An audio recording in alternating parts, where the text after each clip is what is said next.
Welcome back to the channel, and today we will watch if Gen Zs were born in the era of Julius Caesar. So let's begin. Imagine waking up in an ancient Rome. You are expecting gladiators, marble temples, and the greatest military empire in human history. Instead, Julius Caesar, conqueror of Gaul, defeater of Pompey, and the most powerful man alive, is standing in the Roman Forum trying to explain to a 17-year-old why. That's literally so unfair. Is not a valid legal defense. Rome had survived wars, plagues, civil conflicts, and Hannibal bringing actual elephants over the Alps. It had never survived this. This was going to be a problem. So, here's the setup. 5 million Gen Z teenagers materialize in ancient Rome 44 BC. No warning, no orientation, no welcome packet. Just suddenly, boom. 5 million people in Rome who have never touched a scroll have strong opinions about work life balance and genuinely believe that 9 hours of sleep is a basic human right. Rome's population at the time was roughly 1 million people, so Gen Z didn't just arrive in Rome. They outnumbered Rome with 5 to 1. The Roman citizens looked around confused. Gen Z looked around and also confused. Then one of them said, and I cannot stress how historically devastating this single sentence was. Wait, there is no Wi Fi? Unfortunately for everyone involved, this was only the beginning. The first 24 hours were rough. Roman streets smelled like open sewers, livestock, and whatever the street food vendor had been cooking since sunrise. Gen Z raised on aesthetically pleasing cafe environments and scented candles was not handling it well. Someone immediately started a mental health check-in in the middle of the forum. During peak trading hours, Roman merchants had been selling grain and pottery since dawn. Now they were being asked how they were really feeling and whether they had journaled today. The merchants had absolutely no idea what was happening. The aqueducts, however, were a rare win. Running water impressed everyone. Someone called it low-key fire. A Roman engineer who had spent 15 years building an aqueduct did not know whether to feel proud or deeply insulted. Then Gen Z discovered Togas. Now, Romans wore togas with enormous cultural significance. The toga represented citizenship, status, rank, and dignity. It was the formal wear of entire civilization. Gen Z immediately started wearing them backwards, trying them off the shoulder, and calling it a look. Roman senators, aged 10 years, in a single afternoon, this was a terrible idea, and it was only day one. Julius Caesar was a brilliant man.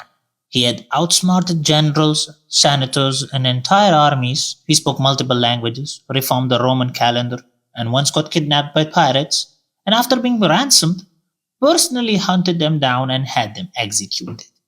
Julius Caesar was not a man who was rattled. Julius Caesar was not a man who was easily rattled. But Julius Caesar was rattled. He called an emergency meeting of his advisors. The report came back in 3 points. 1. The new arrivals refused to work before the 10th hour of the morning, citing something called a circadian rhythm. 2. They were leaving small papyrus notes on public monuments with drawings of faces and the words wipe check. 3. Several of them had gathered outside the Senate and were chanting.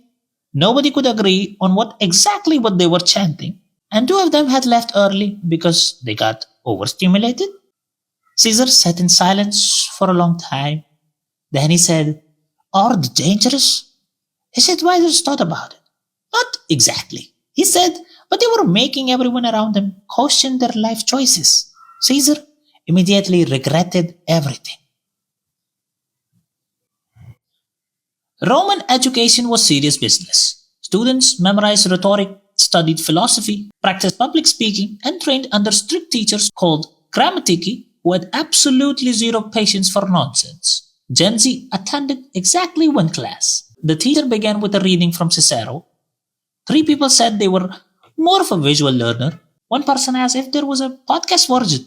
Someone in the back said the classroom felt low-key toxic, suggested they take the lesson outside for a change of scenery. Well, they never came back inside. Roman work culture went similarly well. Romans were expected to begin work at sunrise. The Roman economy ran on discipline, efficiency, and the understanding that time was not something you wasted. Gen Z introduced the concept of quiet quitting to ancient Rome. Historians will later describe this as the single most confusing cultural event in Roman history, an entire generation technically showing up but doing the absolute bare minimum and calling it protecting their energy. Roman employers had never encountered anything like it. Some of them honestly started to understand, which made everything worse. The Roman army was the greatest military force in the ancient world.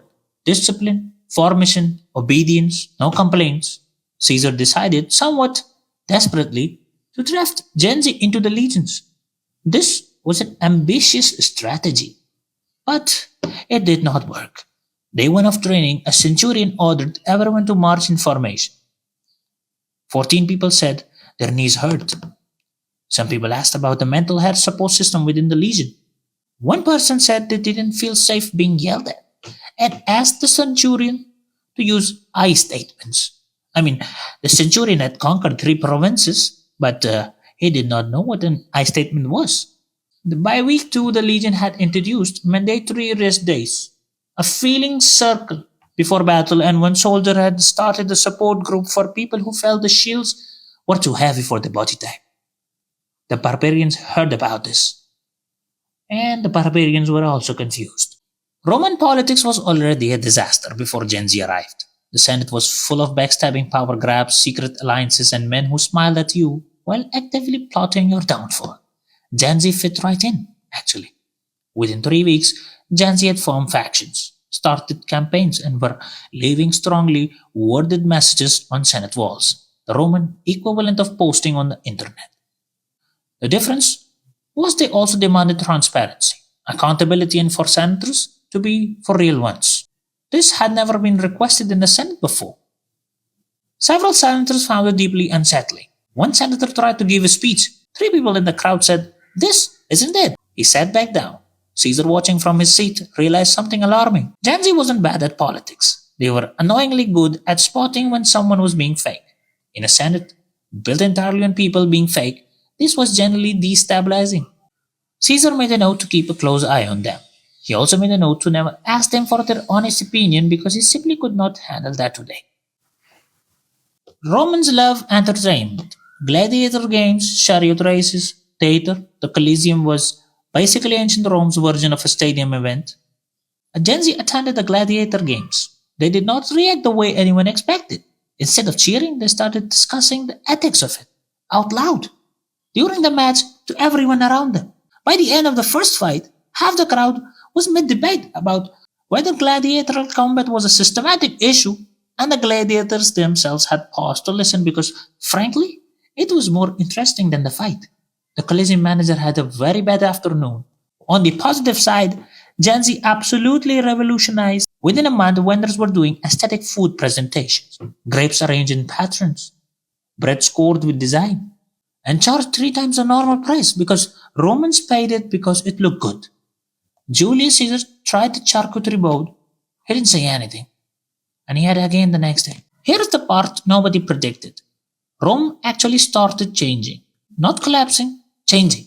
The constant conversation about mental health slowly, grudgingly made Roman citizens start talking about things they had never discussed before: stress, exhaustion, feeling like the empire was a lot. The army's new rest days meant soldiers were actually better rested and by accident more effective. The Senate's sudden exposure to people who called out dishonesty. The food got significantly better. The aqueducts Gen Z wants genuine love got better maintained because every time something broke, 50 people immediately made it a public issue until it was fixed. Rome was not becoming easier, but it was becoming slightly more honest. Julius Caesar looked out over the city one evening and thought, against his better judgment, that some of this was not entirely terrible. He would never say this out loud. He had a reputation to maintain. Thank you for watching, Oliver. Make sure to like, share, and subscribe, and also comment.